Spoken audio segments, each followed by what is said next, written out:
Hello dear friends, welcome to my YouTube channel school studies on Hindi. आज की class 10 mathematics students के लिए है। जैसे कि आप देख रहे हैं, क्लास 10 मैथमेटिक्स चैप्टर 2 एक्सरसाइज 2.2 का सेकंड क्वेश्चन यहाँ पर सोल्व किया जाएगा, क्योंकि इसका पहला क्वेश्चन और एक्सरसाइज 2.1 मैं पहली वीडियो में करा चुकी हूँ। अगर आपने नहीं देखा तो आप चैनल पर जाकर देख सकते हैं। सेकंड क्वेश्चन बड़ा ही इजी क्वेश्चन है। इसमें आपसे बहुपद समीकरण के बारे में पूछा गया है, जिसमें आपको दो वैल्यूज़ दी गई हैं, एक शून्यकों का योगफल और एक शून्यकों का गुणनफल। इनकी सहायता से आपको बहुपद समीकरण ज्ञात करनी होगी।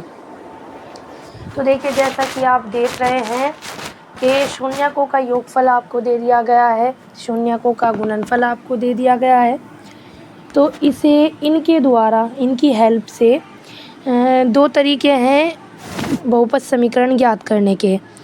एक पहला स्टेप जो बड़ा ही इजी है, फॉर्मूला रखकर डायरेक्ट आपको वैल्यू पुट करनी है और आंसर आ जाएगा।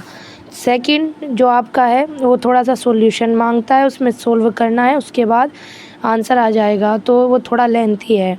मैं आपको दोनों रूल करके दिखाऊंगी, आपको जो ठीक लगे आप उससे कर लेना। जैसा कि आप ये पहला ही देख रहे हैं, पहले मैं आपको द्विघात बहुपद का फॉर्मूला लिखना है। इसका फॉर्मूला क्या होता है? इसका फॉर्मूला होता है x² माइनस मूलों का योगफल और बाहर x गुणा में x और प्लस मूलों का गुणनफल इज इक्वल टू 0। ये आपकी बहुपद समीकरण होती है। इसमें आप डायरेक्ट योगफल और गुणनफल की वैल्यू रखकर डायरेक्ट इनकी वैल्यू पुट करके आप आंसर पा सकते हैं, लेकिन अदरवाइज़ दूसरा स्टेप भी है, आप उससे भी सोल्व करके आंसर ला सकते हैं। तो आप पहले फर्स्ट स्टेप देखिए, बड़ा ही इजी है। x² को पॉजिटिव रखना है आपको, क्योंकि ये आपका फॉर्मूले में आया है। माइनस प्लस जिस तरीके से आपको ऐसे ही रखना है, बस आपको मूलों के योगफल की जगह दिया गया योगफल रखना है और मूलों के गुणनफल की जगह दिया गया गुणनफल रखना है। चलिए इन्हें पुट करते हैं। x² को पॉजिटिव रखें, जैसे आप रखेंगे समीकरण में। ये मैंने एक बार लिख दिया है कि इसके योगफल 1/4 है और गुणनफल -1 है। तो x² माइनस लगाना है, मूलों का योगफल हमें दिया गया है 1/4। बाहर एजिटिव x रखना है, जैसे कोष्ठ के बाहर है, प्लस मूलों का गुणनफल।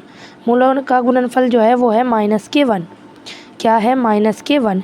अब इसे थोड़ा सा इक्वेशन को सोल्व कर लेंगे, थोड़ा सा इसे इजी फॉर्म में लिखेंगे, यानी कि सरल बना लेंगे। तो x² माइनस कोष्ठ हटाएंगे सबसे पहले, प्लस माइनस माइनस करेंगे इस तरीके से। फिर आप देख रहे हैं कि इसमें जो हर है वो 4 है, तो इसका मतलब है कि 4 की मल्टीप्लाई आपको उन बाकी नंबर में करनी है जिनके हर में कोई नंबर नहीं है, आपको उनमें मल्टीप्लाई करनी है।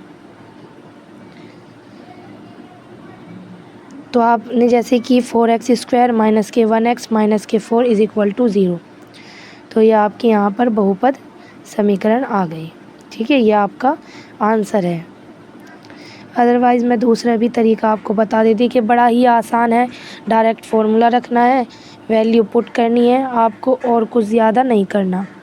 अब आप सेकंड रूल भी देखिए, सेकंड रूल कैसा है। सेकंड रूल में आपको जो आपने इसके फर्स्ट क्वेश्चन में दो फॉर्मूले पढ़े थे कि शून्यकों का योगफल बराबर -x का गुणांक अपॉन x² का गुणांक और शून्यकों का गुणनफल बराबर अचर पद अपॉन x² का गुणांक। आपने ये दो फॉर्मूले 2.2 के फर्स्ट पार्ट में रखे थे और इनकी सहायता से, इनकी हेल्प से आपने अपने क्वेश्चन को सोल्व किया था। यहाँ पर भी सेकंड स्टेप में, सेकंड रूल में आप इन्हीं फॉर्मूलों की मदद से अपना सॉल्यूशन फाइंड करेंगे। आपने जैसे लिखा कि शून्यकों का योगफल 1/4 है, तो आपको सबसे पहले शून्यक मान लेना है कि माना जो शून्यक हैं वो मेरे अल्फ़ा बीटा हैं। क्या है? अल्फ़ा बीटा है। और जो मेरी समीकरण है, आपको पता है कि बहुपद समीकरण किस फॉर्म में होती है। बहुपद समीकरण जो होती है इस फॉर्म में होती है कि ax² minus bx plus c, इस फॉर्म में होती है। तो हमने इसी फॉर्म में इस समीकरण को लिखा और मान लिया कि इसके शून्यक अल्फ़ा बीटा हैं। तो हमें अल्फ़ा प्लस बीटा की वैल्यू दी है और अल्फ़ा इंटू बीटा की वैल्यू दी है, जबकि हम जानते हैं कि alpha plus beta is equal to होता है माइनस एक्स का गुणांक अपॉन एक्स स्क्वायर का गुणांक, और alpha into beta is equal to होता है अचर पद अपॉन एक्स स्क्वायर का गुणांक। तो हम दोनों फार्मूले लिखेंगे और फिर उनकी वैल्यू लिखेंगे, फिर उसके बाद हम फार्मूलों से और दी गई वैल्यू से दोनों की कंपेयर करेंगे। कंपेयर करने के बाद ही फिर हम आंसर पाएंगे कि कौन सा आंसर किसके इक्वल आ रहा है। देखिए मैं पहले फार्मूले लिख रही हूँ ताकि आपको याद आ जाए। अगर आपने वो वीडियो नहीं देखी होगी तो आपको फिर भी अच्छे से समझ में आएंगे, इसीलिए मैं एक बार दोनों फार्मूले लिख रही हूँ, शून्यकों का योगफल का भी और शून्यकों का गुणनफल भी। पहले एक को सोल्व कर लेते हैं, उसके बाद दूसरे को सोल्व कर लेंगे। तो देखिए जैसा कि आपको पता है कि शून्यकों का योगफल बराबर माइनस एक्स का गुणांक अपॉन एक्स स्क्वायर का गुणांक, ये पता है। इस समीकरण के ये हमारे शून्यक हैं। एक्स स्क्वायर का गुणांक ए है, एक्स का गुणांक माइनस के बी है और सी हमारा अचर पद है। जो हमारा एक्स के साथ होता है समीकरण में वो एक्स का गुणांक होता है, ठीक है ना। तो आपको सिंपली अब फॉर्मूला लिखना है कि alpha plus beta is equal to minus x का गुणांक। एक्स का गुणांक यहाँ पर क्या है, माइनस के बी, और ये जो दूसरा माइनस है ये माइनस फॉर्मूले में ही है, और एक्स स्क्वायर का गुणांक है ए, यानी कि alpha plus beta is equal to आ गया बी अपॉन ए। लेकिन जैसा कि आपको क्वेश्चन में दिया गया है, क्वेश्चन में आपको अल्फ़ा प्लस बीटा की वैल्यू पहले से दी गई है। देखिए क्या वैल्यू दी गई है,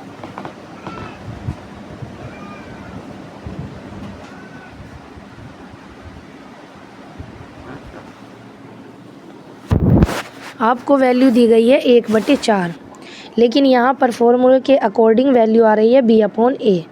तो आप इन दोनों की तुलना करेंगे, दोनों वैल्यूज़ को इक्वल रखेंगे और यहाँ से आपको मान मिलेगा b upon a is equal to 1/4। इसको एज इट इज रखेंगे। अभी दूसरा फॉर्मूला अप्लाई करेंगे, शून्यों का गुणनफल इज इक्वल टू अचर पद अपॉन एक्स स्क्वायर का गुणांक। दूसरा फॉर्मूला सिंपली आपको अप्लाई करना है, इसमें भी आपको इसी तरीके से वैल्यू रखनी है कि शून्यकों का गुणनफल अल्फ़ा इंटू बीटा, गुणनफल कहते हैं अचर पद है हमारा यहाँ पर सी, और एक्स स्क्वायर का गुणांक है हमारा ए, ठीक है। तो अल्फ़ा इंटू बीटा की जो वैल्यू है वो वैल्यूज़ हमारे पास आ जाएगी alpha into beta is equal to c upon a. लेकिन जो हमें वैल्यू क्वेश्चन में दी गई है वो alpha into beta is equal to हमें -1 दिया गया है। तो जब हम इन दोनों वैल्यूज़ की कंपेयर करेंगे तो हमें पता चलेगा कि ये दोनों मान इक्वल हैं, क्योंकि दोनों वैल्यू एक ही एलिमेंट की हमें दी गई हैं, दोनों प्रोडक्ट की वैल्यू हैं, शून्यकों के गुणनफल की वैल्यू हैं, तो इसीलिए दोनों को इक्वल रखेंगे। अब आपको क्या करना है कि जो मैंने इस समीकरण 1 और समीकरण 2 रखी है जिसे माना है, इन दोनों समीकरण से आपको ए के मान की तुलना करनी है। यानी कि जो ए की वैल्यू ऊपर 4 दी गई है और नीचे ए की वैल्यू 1 है, क्योंकि हर किसी के हर में 1 होता है, 1/1 होता है। तो अब मुझे यहाँ पर दोनों की वैल्यू समान करनी है, यानी कि अगर ऊपर 4 है तो मुझे यहाँ पे भी दूसरी सेकंड इक्वेशन में भी हर में 4 ही बनाना है। मान लीजिए कुछ और भी होता तो आप अंश और हर में मल्टीप्लाई करके दोनों वैल्यू को इक्वल बनाएंगे, ताकि ए का मान समीकरण 1 और समीकरण 2 में बराबर आ जाए।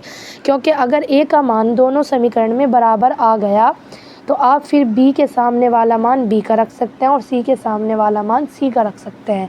इस तरीके से बड़ी आसानी से इसका सॉल्यूशन हो जाएगा। तो जैसे कि आप देख रहे हैं, मैंने सेकंड इक्वेशन में हर एक मानकर ऊपर नीचे 4 की मल्टीप्लाई कर दी, ताकि मेरा जो हर है वो 4 हो जाए, ए की वैल्यू मेरी 4 हो जाए। तो दोनों इक्वेशनों में ए की वैल्यू 4 हो गई। इसका मतलब है कि सी के सामने -4 है, तो सी की वैल्यू -4 है और बी के सामने 1 है। जैसा कि आप देख रहे हैं दोनों इक्वेशनों में, देखिए ए की वैल्यू कंपेयर करने पर इक्वल आ रही है, तो इसका मतलब है कि बी का इक्वल मान 1 है और सी के इक्वल -4 है। इस तरीके से आपने ABC का मान निकाल लिया और अब आपको चाहिए बहुपद समीकरण। बहुपद समीकरण आप पहले से मान के चले थे। क्या समीकरण मान के चले थे? ax² - k bx + c। तो ये आपने मान लिया कि इक्वेशन मेरी P है, तो this value put in equation first. What's value? A values and B values and C values. This are 3 values put in equation P। जब आप इन तीनों वैल्यूज़ को पुट कर देंगे इक्वेशन P में तो आपको एक समीकरण मिलेगी, वही आपकी बहुपद समीकरण होगी जो कि आपका आंसर होगी। देखिए बड़ा ही लेंथी तरीका है, लेकिन अगर आप इसे प्रैक्टिस करें तो आपको आसानी से आ सकता है। लेकिन मैं आपको कहूँगी कि first rule is very easy, so you try this first rule and do our question for this rule. तो आप इसे भी कर सकते हैं। अगर आपको लेंथी लिखना पसंद है तो आप ये वाला भी कर सकते हैं। बाकी अगर आपको ज़्यादा लेंथी लिखना, ज़्यादा कैलकुलेशन पसंद नहीं है तो आप फर्स्ट रूल अप्लाई कर सकते हैं। दोनों आपके ठीक है, ऐसी कोई बात नहीं है इसमें। आप दोनों रूल में से एक रूल लगा सकते हैं। ठीक है, तो ये आपके आंसर यहाँ पर आ गए हैं। बस आपको थोड़ा कंपेयर में इसमें प्रॉब्लम हो सकती है। आपको कंपेयर का थोड़ा सा ध्यान रखना है कि आपको कंपेयर में प्रॉब्लम ना आए।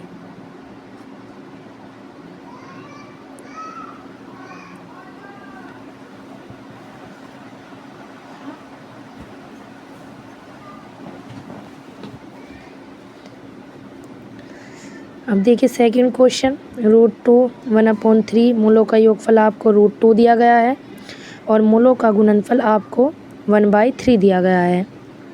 तो सिंपली आपको ये वैल्यू इक्वेशन में पुट करनी है। जो फॉर्मूला मैंने आपको लिखवाया x² - मूलों का योगफल x + मूलों का गुणनफल, तो आपको इसमें ये रख देनी है। और ये देखिए जो हर में था 3, बाकी के नंबर में हमने उसकी मल्टीप्लाई कर दी और ये जब दूसरी साइड गया तो ये इनटू में गया, 0 हो जाएगा। तो 3x² - 3 √2x + 1 = 0। देखिए कितना ही आसान है फर्स्ट रूल से क्वेश्चन को करना। अगर आप चाहें तो मैं आपको सेकंड रूल से भी हर क्वेश्चन सोल्व करके वीडियो बना सकती हूँ। अगर आपको सेकंड रूल से हर क्वेश्चन का सॉल्यूशन चाहिए तो आप मुझे कमेंट करना, मैं आपको सेकंड रूल से हर क्वेश्चन पर वीडियो बना दूँगी। ठीक है, बाकी आप ये देखिए, उम्मीद है कि आपको ये वाला रूल पसंद आया होगा और अच्छे से समझ में भी आया होगा। x² - मूलों का योगफल यहाँ पर 0 है तो ये 0x हो गया और प्लस मूलों का गुणनफल आपका √5 है तो ये यहाँ पर √5 हो गया = 0। तो देखिए आप 0x चाहें तो लिख भी सकते हैं, ना चाहें तो नहीं भी लिख सकते हैं क्योंकि वो 0 है।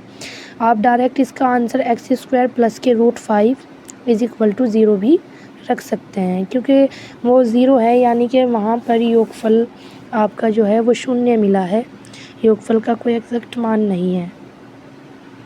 अब यहाँ पर दिया गया है 1 1, यानी कि योगफल भी 1 है और गुणनफल भी 1 है।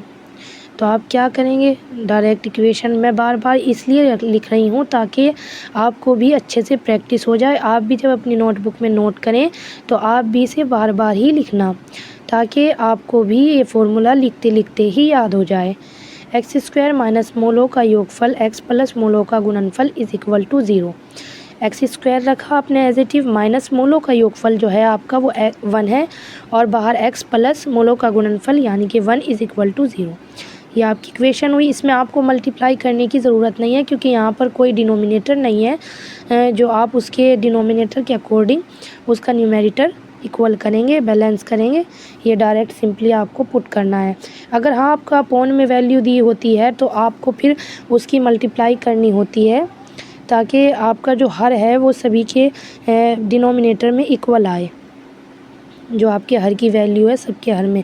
अब यहाँ पर जैसे 1/4 है तो यहाँ पर जब हम एलसीएम लेंगे तो हमें x² में 4 की मल्टीप्लाई करनी होगी। डायरेक्ट पहले फॉर्मूला लिखा, x² - मूलों का योगफल है आपका -1/। जब भी 2 साइन आए तो आपको वैल्यू को, एक साइन की वैल्यू को कोष्ठ में लेना होगा। सिंपली आप 2 साइन विदाउट कोष्ठ ना लिखें, माइनस माइनस प्लस अब कोष्ठ हटा सकते हैं क्योंकि अब 2 साइन से आपने एक साइन लिख दिया है और बराबर 0। ये देखिए मैंने जो 4 था इनके डिनोमिनेटर से x² में मल्टीप्लाई कर दी, बाकी जो हर में था वो 0 के मल्टीप्लाई में गया, 0 बन गया। यहाँ पर भी सिंपली आपको फॉर्मूले में वैल्यू पुट करनी है, बाकी कुछ नहीं करना, और ये आपका आंसर।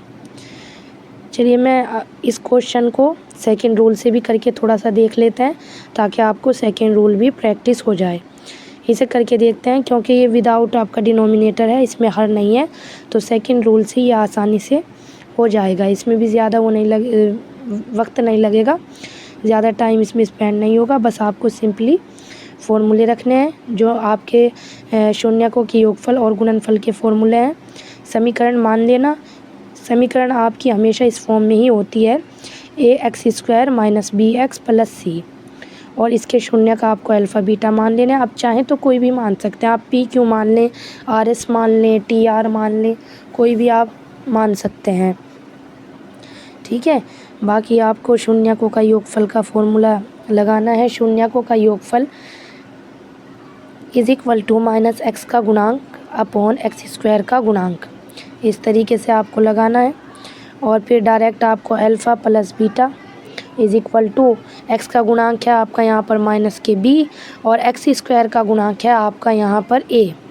आपको डायरेक्ट इनकी वैल्यू रखनी है, और जैसे आप वैल्यू पुट करेंगे तो आपको एक मान मिलेगा b/a, लेकिन हमें जो वैल्यू दी गई है वो हमें 4 दी गई है, तो आप उनकी कंपेयर करेंगे तो b/a = आपका आएगा 4।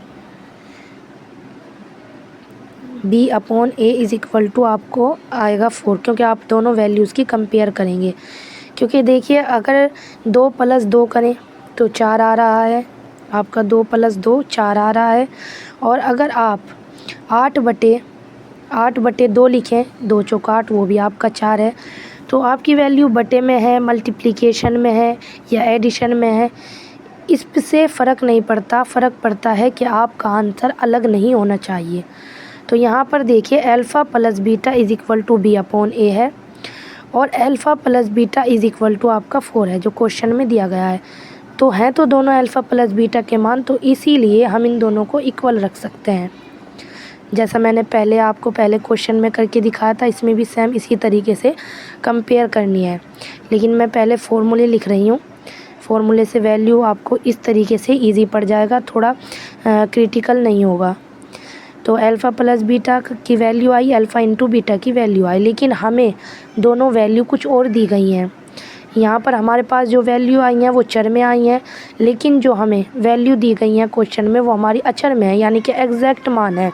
4 है तो 4 है, 1 है तो 1 है, लेकिन यहाँ से हम डिसाइड नहीं कर पा रहे हैं कि b/a कितना है, c/a कितना है। लेकिन ये मालूम हो रहा है कि ये अल्फ़ा + बीटा की वैल्यू है, तो इसका मतलब है कि ये 4 के बराबर ही है। तो हम जब इक्वेशन फर्स्ट में अल्फ़ा + बीटा = 4 रखेंगे, तो यहाँ पर हमारा जो मान आएगा वो आएगा 4 = b/a, या b/a = 4, ये हमारी वैल्यू आई। इसी तरीके से अल्फ़ा × बीटा की वैल्यू आप इक्वेशन सेकंड में पुट करेंगे। अल्फ़ा × बीटा की वैल्यू क्या है आपकी, अल्फ़ा × बीटा की वैल्यू आपकी 1 है। तो आप सिंपली इसे भी इसी तरीके से पुट करेंगे। आप कहेंगे कि इक्वेशन फर्स्ट में मैंने इक्वेशन सेकंड में दी गई वैल्यू रख दी, ठीक है। पुट इन इक्वेशन सेकंड, या समीकरण 2 में दिया गया मान रखने पर इस तरीके से आपको इसे लिखना है।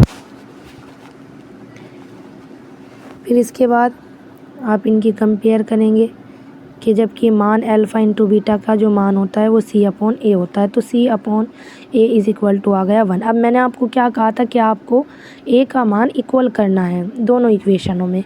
तो यहाँ पर देखिए ऊपर भी 1 है, नीचे भी 1 है, तो ये पहले से ही एग्जैक्ट इक्वल है। देखिए आसान होता है उस संख्या में a b c की वैल्यू फाइंड करना, a b की वैल्यू फाइंड करना, कि जिस संख्या में आपका डिनोमिनेटर ना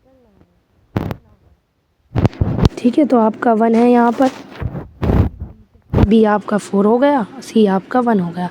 सिंपली आपको ये वैल्यू इक्वेशन में पुट कर देनी है। आप इस इक्वेशन को a मान लें, b मान लें, t मान लें, c मान लें, आप इसे कुछ भी मान सकते हैं, और लास्ट में लिखें कि a, b and c values put in equation a। Those are 3 values put in equation. First we find the equation. आप द्विघात समीकरण आपको फाइंड हो जाएगी वैल्यू पुट करते ही। देखिए बड़ी आसानी से आपने दोनों तरीके से इस क्वेश्चन को सोल्व कर लिया है। तो उम्मीद है कि आपको ये वीडियो पसंद आई होगी।